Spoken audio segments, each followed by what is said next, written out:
एक शख्स था, उसके जहन पे बोझ था, मेंटली तौर पे डिस्टर्ब रह रहा था। तो वो गया अपने मेंटोर के पास, बाबा जी के पास, कि हुजूर किसी चीज़ में दिल नहीं लगता, अजीब काहली और सुस्ती सी है और मैं मेंटली तौर पे डिस्टर्ब, कोई हल बताएं। तो बाबा जी ने कहा, भाई सुबह आ जाना, मुझे ज़रा एक काम से जाना है, तुम भी साथ चलना, बात भी कर लेंगे और तुम्हें जवाब भी दे दूंगा। वो शख्स जब पहुंचा तो बाबा जी ने थैला खोला और 5 पत्थर उठा के उसमें रखे और उसको कहा कि इसे पीछे हैंग करो और चलो मेरे साथ। अब उसने वो पत्थर, वो वाला थैला पुश्त पे लटकाया और चल पड़ा। थोड़ी दूर गया तो उसकी हालत गैर होने लगी। बाबा जी ने देखा, क्या हुआ?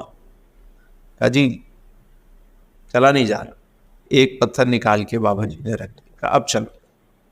कुछ और दूर और गया वो, फिर हालत जवाब देने लगी तो बाबा जी ने दूसरा एक पत्थर और कम कर दिया, कहा अब चलो। मज़ीद कुछ आगे गया तो फिर कहा कि अब भी वेट ज़्यादा है। तो बाबा जी ने एक एक करके सारे पत्थर जब निकाल के रख दिए, पूछा अब क्या फील कर रहे हो? कहा अब ठीक है, जो बोझ था वो उतर गया। वाह वाह। कहने लगे कि वो जो जिस्म पे बोझ था वो तो हट गया, अब जो मेरे दिमाग पे बोझ है वो भी हटा दीजिए। तो बाबा जी ने कहा कि तुम, मेरा ख्याल है अभी तक बात समझे नहीं। कहा समझाइए। कहा देखो, जिस तरह पत्थर तुमने 5 पत्थर अपनी कमर पे लादे, वाह। इसी तरह 5 पत्थर तुमने अपने सर पे लादे हुए, उनको हटा दो, सुकून आ जाएगा। कहा बाबा जी मेरे सर पे तो कोई पत्थर नहीं है। कहा बेटा मैं बताता, पहला पत्थर है हसद का, पहला पत्थर है हसद का, बोग्स का, इसे हटाओ, ये जो जेलसी फैक्टर है ना, इसको ख़त्म करो। वाह। और दूसरा पत्थर है लालच का, ख्वाहिशात का, अंबार लगाया हुआ, इसको भी हटाओ। तीसरा पत्थर है नफ़रत का, तुमने खामखा की नफ़रतें पाली हुई हैं, नेगेटिविटी है, हटाओ से। जिस तरह की चीज़ें तुम सोचते हो, जिन लोगों के बारे में तुम हर वक्त उनको तसव्वुर में लाते हो, सोचते रहते हो, तो वो शख्स अगर नेगेटिव है तो वो जब तुम सोचते हो तो तुम्हारे अंदर भी वही चीज़ आ रही होती। वाह।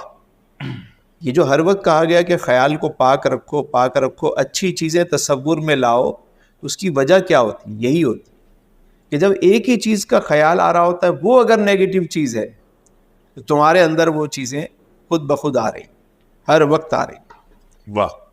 उनके मनफी सोचों को निकालो।